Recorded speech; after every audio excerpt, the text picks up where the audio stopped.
Welcome everybody to the Friends and Family of Incarcerated Persons. We're a local support group that provides information, resources, and education to anyone who's affected by the criminal justice system. We mainly look at support for the families and for anybody that is really part of the prison family. Because when somebody goes to prison, they don't go alone. The family and friends go with them. And that's why it's so important for us to come together, to learn from each other, to support each other, and to educate the community, because nobody knows what it's like if you haven't been through it. So I'm so happy that you all could join us today. And we have a new program. It's the lecture series at the library. Today, for those of you that are going to be watching this later, we have our board members, we have guests, and we have students here. So we're very excited to hear Megan Jordan talk to us today about creative ways to stay connected. Megan's brother is incarcerated here in Nevada. She'll be talking more about it. But she's come up with ways to stay in touch with her brother, to stay connected, that I think will help everybody. So let's welcome Megan, who will introduce herself. Thank you.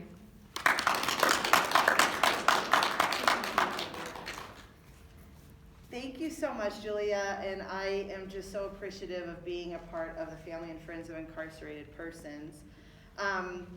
Again, my name is Megan Jordan, and a little bit about me before I get into my brother. I am a teacher, a part-time instructor at the University of Nevada, Las Vegas. I've been teaching there for about 16 years. I've been teaching everything from victims of sexual assault, parole and probation, community corrections, and as well as being a victim advocate professionally for about 20 years here in the Las Vegas, Clark County community.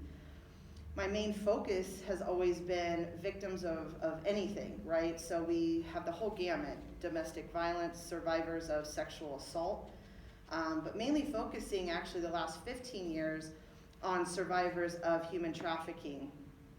And I truly feel that when my brother became incarcerated, it really did lighten my motivation to learn more about the criminal justice system.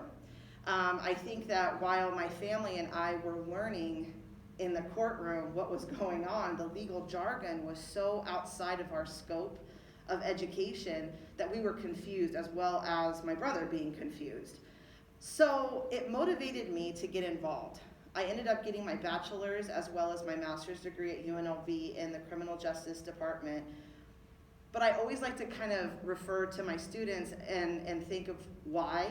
What is our why? And my why was actually learning a little bit more about how my brother is going to be treated, how can I advocate for him, and also how I can advocate for other people. So it was a perfect marriage to join the Family and Friends of Incarcerated Persons. Obviously, with my motivation and my teaching, my brother is not bored in prison. I'm constantly trying to come up with new ways to keep his mind motivated, to keep us connected, and also to keep us both in a healthy, positive relationship. So I'd like to share some things with you guys today that I hope you can take and tuck away or spread the word. All right, so let's start.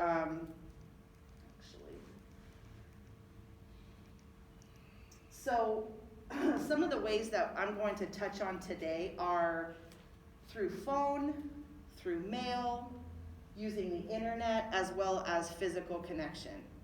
Due to COVID, obviously, some of our incarcerated persons, unfortunately, were not able to see in person. That has been an extremely daunting thing to us, frustrating, because we as family and friends of incarcerated loved ones love that human connection, that human contact, that hug, that smile, to make sure that someone is physically okay as well as mentally okay. Unfortunately, due to COVID, that has now been separated from us, correct? So I try my hardest to think of new ways to come up to stay connected to both of us, to the friends and family of incarcerated persons, as well as the incarcerated person. So I just want to highlight, to make sure that throughout this or these guidelines, or that these elements that I'll be talking about, that you also make sure to connect to the specific facility your incarcerated loved one is at to make sure that their guidelines are accepted. So for example, when we talk a little bit about mailing items to the prison, that the incarcerated loved one is allowed to receive those. So it is up to you to make sure that you do your own research on each prison. So let's just talk about phone calls, which I love when my brother calls me and is able to call me. But I think that for the purpose of our own mental health, it's really nice if you can set up to where it's a consistent schedule. That way I'm looking forward to it, he's looking forward to it, but it also doesn't disrupt some organizational things that we also have to take care of, as well as your loved one. Being consistent is awesome, but also something to look forward to is great. The reason why that this is so important to me is because I have my brother, and again, luckily, he's able to set up that schedule. I understand and appreciate that prison can be chaotic, so there's lockdown, there's times when they can't get to the phone at 2 or 3 o'clock in the afternoon. I appreciate that. If you can set up to where it's a little bit more consistent, it helps us both. One of the reasons why it helps so much is because it allows me to remember things that have happened up to the point of when he's calling, and I get excited to say, okay, I gotta tuck this away because I really wanna tell my brother about this today, and so does he. So we have been very fortunate over the last 12 years that he's been incarcerated, and that schedules have come and go, but at least we kind of rein back in to set up schedules, either weekly, daily, or monthly for those phone calls. The current events, I always love to talk to my brother about current events, and it keeps him connected into the political arena that we're facing today. So he and I do encourage to stay connected in your local news or the state that your loved one is in. Maybe they're not even in the same state that you live in. So again, always reaching out to that local news to make sure that they're aware. I think that it also helps with mental health because, as many of you can appreciate, time does not stop regardless of where people are at, right? So life is still going on. And unfortunately, in prison, I can only imagine it feels as though the world has stopped, right, outside of them. So this is a good way to kind of reconnect them back to what's going on in the political arena and or our local news, sports, those types of things. So my brother and I always pick some type of television show, and we even have little fun bets or fun things to talk about. Our biggest thing right now is the Big Brother, the new series that just came out, because it's a way to friendly watch something on our own time and then reconnect back to it. And he and I, of course, you can just imagine our personalities. We have small bets and this and that, and how we bet is actually through physical health. We both are active and we love to lose weight and challenge each other. So I'll tell you right now, I've done a lot of push-ups that I don't want to do due to losing bets,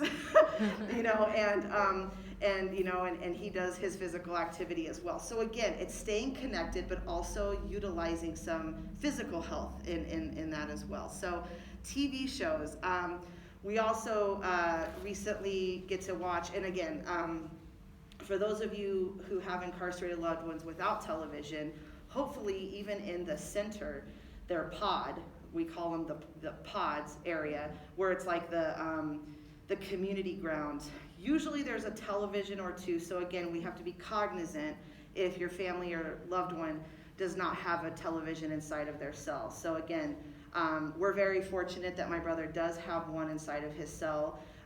But at the same time, when he didn't have one, we utilized the community television to combat that. Movies. So again, one of the things that I have done is when I see movies on Netflix or, I'm watching movies even in the community, and I really see something that just strikes me. Maybe a scene maybe something that just is like, oh my gosh, this is so powerful. I have even gone online and downloaded the script and sent it to him. And now I don't expect him to like act it out with his friends inside of the prison, but I think from, I like him to see like the atmosphere, and I'll highlight like, what I want him to read and how I interpreted it. But on that next phone call, I'm hearing what his interaction would be. And it's fun because you know how televisions, we get the whole thing of, books are better than televisions, right? The read is better than the television. Well, he's reading it. So it's nice for me to kind of come and say, no, the character didn't look like that, And so we have these really great conversations because he's like, well, this is how I imagined this scene to go. And I'm like, no, you're completely wrong.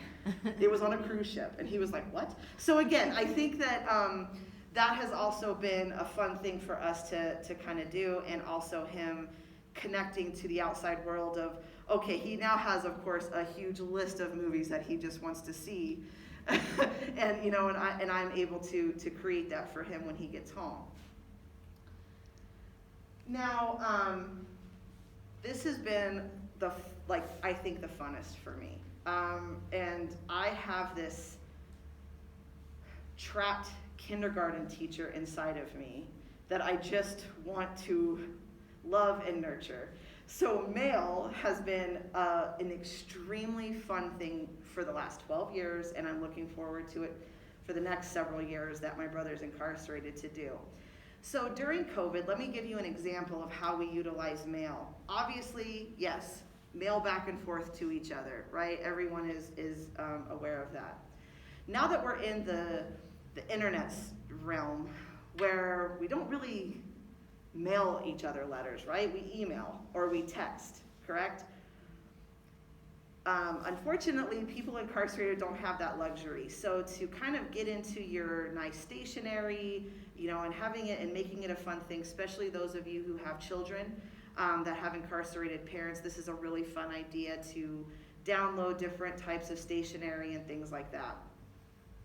But what I like to try to do is also empower my brother and empower people inside of prisons to realize how special and unique their perspective is too. And how they can continue to help others in our community, even though that they are behind bars. So recently, due to COVID, we have seen in Nevada alone, we have seen a very large rate of suicide among 65 and plus older individuals. Not to get into the lecture mode of that, but we can appreciate why.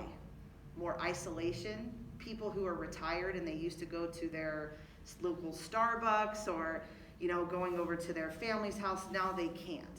So unfortunately, we have seen a very high rate of suicide and also a lot of increased depression and anxiety among our 65 and older population. So what did I do? Well, I reached out to a senior community and I asked, hey, can we just create some pen pals? Letters to people who may be by themselves, alone. So I identified a few people who not only did not have family even before COVID, but are even increased by themselves. And I also tried to look for people who love Las Vegas. So I found a couple individuals all the way out in Virginia. I just reached out to some of their senior care facilities. And we have a gentleman that writes both my brother and I now, and he just loves Las Vegas. He hasn't been here in 40 years, so it's real fun on my end to show him how Vegas has grown, so I've taken pictures. And then he and my brother talk about different things of, what it used to be like, and it's wonderful because this gentleman has now shared some knowledge, historical knowledge, that we, as my brother and I, would never know. So it's almost like a pseudo grandpa to us, and we're so lucky to have that. So I think mail is something that is, we forgot how valuable and how fun it is to get a mail that's not a bill. And so I have noticed that even my brother and also the facility has even reached out to us and said, hey, we have some more people that would love to get mail like that. So now we're kind of looking at how we can respond. So again, little things like this to help other communities has been very helpful to my brother's mental health as well as I.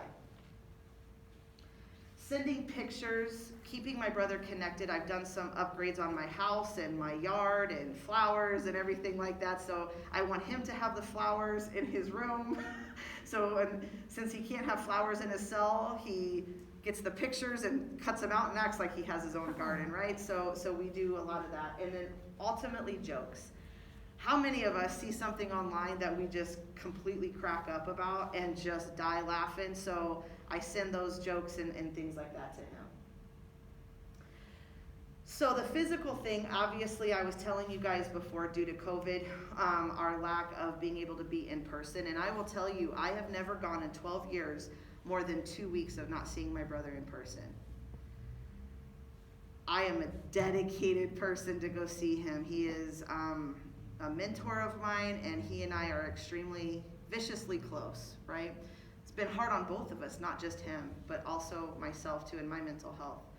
So I tried to redirect that physical connection into something that we can both highlight, which is our physical fitness. So I have this jar, and he has something in his cell where we've written out different exercises, and we put it in our jar, and once a week we'll reach into our jar while we're on the phone, and we tag each other on who can do it best and who can do it and everything like that. So again, we're always constantly trying to think of ways that we can exercise and stay connected with our mental health as well as our physical health. I do want to take a side note and make sure that everyone understands and appreciates to update their loved one's HIPAA form as well as their emergency contact. The reason why is because when you cannot see your loved one every 2 weeks or every month or every 2 months, whenever you're seeing them in person, you're able to do kind of a health check, right? You're able to see what that person, their physical health looks like. Well, that's away from me now. I don't know. I can't look at my brother and say like, okay, you look okay, right? So it's important to update your contact at the infirmary, at the prison, to ensure that if anything does happen, they know how to contact you. We have different emails, we have different phone numbers. So again, it's very important that at least once or twice, every year or two, that you're updating those informational things. I send my brother care packages, and based on your prison, the prison that your loved one is in, there's different care packages that you can send, whether it's t-shirts or shampoo and things like that. I always sneak in something, that he has no clue what he's supposed to do with this, but I just, I love to surprise him. And those are usually every quarter that you can do that in most prisons, or every 6 months. So again, I reach out to you guys just to say, make sure you know in your local, facility what that looks like. And then one thing that I have loved that I've done is over the last 12 years, every year I do a scrapbook for him. So when he gets home, he can look and rewind and see all of the things. I put the most popular songs that are going on. I put the most popular movies at that time. I put the elections. I put news articles. I put sports things in there. I put letters that he has sent me. I put, our physical health and how we totally didn't get to that goal and we need to reevaluate our goals, and those types of things. So it's a way to recap some of our history that maybe he feels like he lost. So when he does come home, we're able to recap that and take a look at that again. So it's a fun thing to do. And again, for those of you who have children, as they're growing, you can also put their yearbook pictures in and what they're doing, and so again, your loved one can actually see that physically when they get home. And then last is the internet. I take a lot of Zoom classes. I'm a teacher, but I'm also a big fan of students, right? So that's why how I learned about the senior community. If you just Google Zoom free classes online, there are so many wonderful things on the internet that we can take, whether it's an hour, 2 hour, 3 hour class. And they usually, after the Zoom class that you take, regardless of what it is, they usually send you an email package of all of the information, and I've sent that to my brother. So again, it's something that he can take a look at. We can talk about it. We can share that information, and hopefully he shares it with someone inside of there, inside of the prison. So again, this is how I actually connected to the senior care community, because I took a class specifically on suicide prevention among our 65 and older community here in Nevada. So again, just because they don't have the internet does not mean that the internet capabilities that we can all highlight and take from, that that can't be a resource to them as well. So I'm really thankful and grateful that we have Zoom classes and different things, because I get to tell and share that with my loved one. I constantly send him positive feedback, and again, if you have a religious background, if you have a spiritual background, if you are just love different types of positive quotes. Again, this is something creative for you and your family to do, whether you have children or loved ones. You can make cool cutouts and have them hanging on their cell. So again, when they wake up, they have something positive to look at instead of just a brick wall, right? So I try my hardest to send good quotes and then have my brother give me feedback what that means to him. We all have different perspectives and interpretation. Don't allow that to die. Right? They have to keep their mind busy. So again, I constantly am trying to challenge my brother into thinking outside of the box. It can only help him with his mental health as well. So ultimately, I just want to end with, I try my hardest to stay connected to my brother consistently. Now that I can't go see him, I utilize those phone conversations, very strict. I make sure that I even, I'm very lucky that he's able to call me in the evenings after my work, so I'm able to give that special time. I try my hardest to keep as positive as I possibly can, but also allow that environment for him to vent.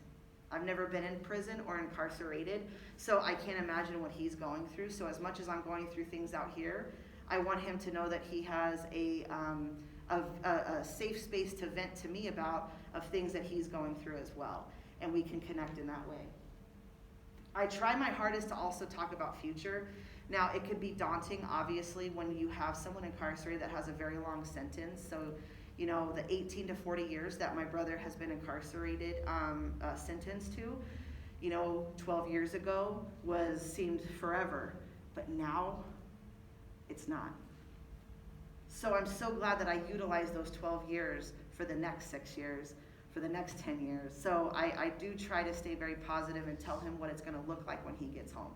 I've even already decorated half of his room, which I know is very borderline obsessive, I know.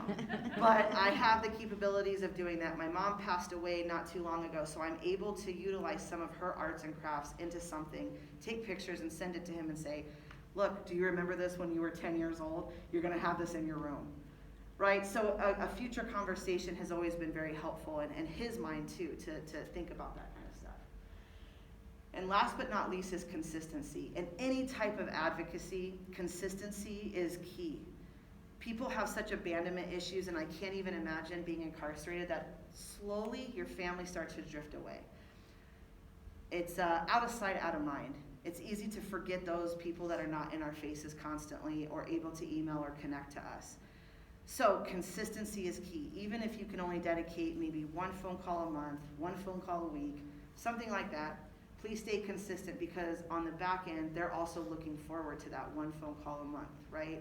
So again, I just want to leave you guys here with staying positive, staying consistent, and trying your hardest to connect in such creative ways that you can actually allow the other population inside of the prisons to learn from that as well. So those people who don't have family and friends. So he's able to share some of that information with them as well. So, because listen, at the end of the day, 90% of the people who are incarcerated right now in our our United States system is going to come home. So I think it's very naive of us to not try to help that rehabilitation and that step down. Are there any questions? Yes. So I admire you, commend you, applaud you for doing this for your brother. Oh, thank you. I have a brother that's been in and out of the system, and I was just wondering, he's my younger brother, so I've been supportive with him, and then he wasn't in the system for a long time, and then he went back in the system, but I feel angry and defeated, and how do you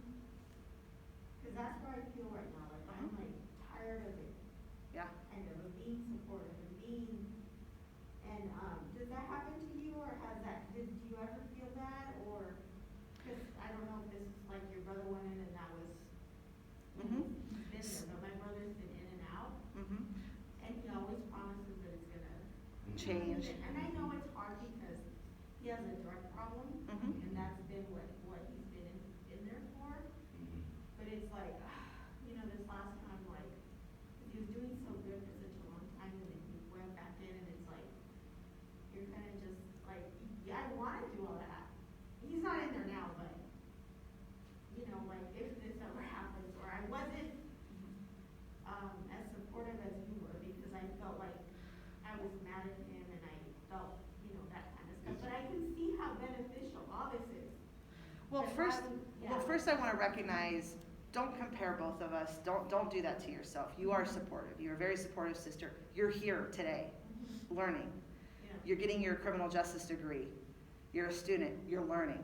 Mhm. So again, don't compare both of us as well. However, in comparison, I am going to compare your brother to my brother. Addiction has been a sole motivator to him in his incarceration. Absolutely. Have I been frustrated and angry? Absolutely. The question, I just want to repeat it for the thing, is my frustration, how do I get over, how do I deal with that frustration and anger when my brother is in prison? A quick story is my mom's funeral, right? I was very angry that my brother wasn't there with me. He told me when I was a kid, I'll help you with this when the time comes, and he wasn't there. So absolutely, anger. But I try my hardest as an advocate to appreciate where people are, not where I expect them to be. That has really been a motto for my life. And that has helped me look at my brother and appreciate his addiction, appreciate where he's at, because at the end of the day, I look at he's still alive. And as long as there's breath in someone's lungs, there's still hope. So I invite you to come to one of our support groups. Because again, the support groups at Family and Friends of Incarcerated Persons has been a huge help for me. Standing up here, right, and being a criminal justice teacher, you can imagine, as you're my student, I have a lot of students in my class that are budding police officers, law enforcement, and attorneys that look at incarcerated persons as a certain way, correct? So you can imagine I joined a profession where I'm constantly getting a judgment. Yeah. So the environment of Family and Friends of Incarcerated Persons has been that non-judgment ability to me to connect to different people like Julia, the other board members, Terry, people that I feel I can look at and they say, gosh, I can appreciate where you're coming from, Megan. Let's join teams together and see what we can do and vent to me. I think that having our own village has been such a big support for me. So when I do get the frustrated and angry, or I get the feeling of I want to give up and just, oh my gosh, this has taken so much time and effort. This has taken time and effort, right? This takes a lot of time and effort. Worse when I'm judging him, and I don't. Like Right. what you said, I don't want to judge him because I want to understand what he's going through, and I know that it's, I don't know. I've never been addicted to anything, so I don't know how that feels. So I want to be understanding. So you change the dialogue, and what she's saying is she doesn't know how that feels to be addicted to something. She doesn't know how that feels, and so it becomes frustrating. So have your own group of mentors and advocates in the community to allow that space. So that way when and if, God forbid, your brother goes back into incarceration, now you're coming with a village of people to surround you too. Family and Friends of Incarcerated Persons is just that. We're not here necessarily for each inmate's case. That's not what we're here for. We're here for the family and friends that are attached to that case. Does that make sense? So again, you talking to someone else who has a brother like me and explaining that I can now help you, right? Does that make sense? So again, I think that maybe come to one of our support groups and just see what that looks like, and it could change that dialogue in your headspace. Okay? Oh, it already has. Just. Oh, good. I'm glad. I'm glad. Yes. Rodney Jefferson, for both of you, I'm a former life skills instructor, taught in Men's Central Jail, Twin Towers, and at the Women's CRDF. As a life skills instructor, I taught drug and alcohol, also anger management. And one of the things that I've noticed from all of the inmates, even when they came down from state, I don't care if it was Pelican Bay or one of the things, and I wanted both of you ladies to kind of chime in on this. Have your brothers ever laid out a sense of accountability to his choices, the humility that it creates for not only the family and for him on a personal level. And I just wanted to know if that's been shared with you guys. So thank you so much, Rodney, for your question. So the question is, I'm just going to kind of paraphrase for, Okay. so because we are recording this. So paraphrasing, Rodney has asked, has my brother specifically, as well as another member in the audience, has taken accountability for his actions and reasons why. Is that kind of paraphrasing Yeah. a little bit more? And the humility. And the component. humility. So again, I can only speak for myself. Yes, it has taken a journey to get there, absolutely. But I truly feel that his age now, being incarcerated and seeing the things that he has lost due to addiction, has really allowed him to tell me over the phone, tell me in person, I am so sorry that my life decisions and my choices has created such turmoil in our family. He says that to me constantly.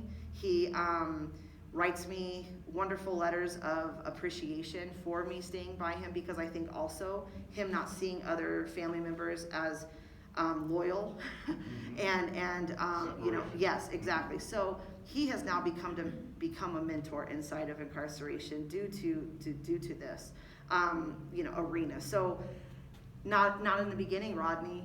Absolutely not. And that's maybe not where your brother's at right now. But eventually I have seen a huge change in him. And that's what I truly think is part of rehabilitation, right? Yes, it Is starting with the accountability, starting with that feeling of what I am learning. But then the back end, I think the most beautiful part of rehabilitation is when you're able to be so good in your grief or so accepting that you now can give back. And so my brother, very fortunately, is at that point where he's now giving back. Does that make sense? Yes, So because that's the humility. that's the component. humility that he knows, so I appreciate that question. And I am going to end this, not to cut you off, Claudia, but I'm going to end this just because of the fact of your answer won't really be captured here. And I just want to cut this off right now. So again, thank you so much for allowing me to be here today. Thank you so much, Julia, for inviting me today. And I have given my contact information through Family and Friends of Incarcerated Persons. And if you visit our website, you can be invited to come to our support groups that we do meet. And I do want everyone to know that. So thank you so much.